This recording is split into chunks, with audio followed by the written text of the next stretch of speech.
In primetime news this evening, inside Pathway International Ministries, a walk through the crime scene left by the deadly cult.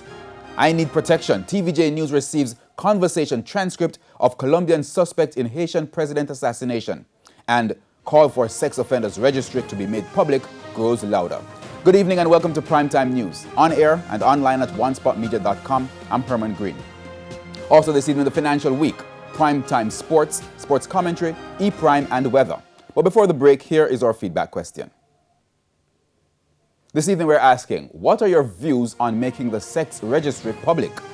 You can share your comments online, facebook.com/televisionjamaica or tweet at televisionjam1.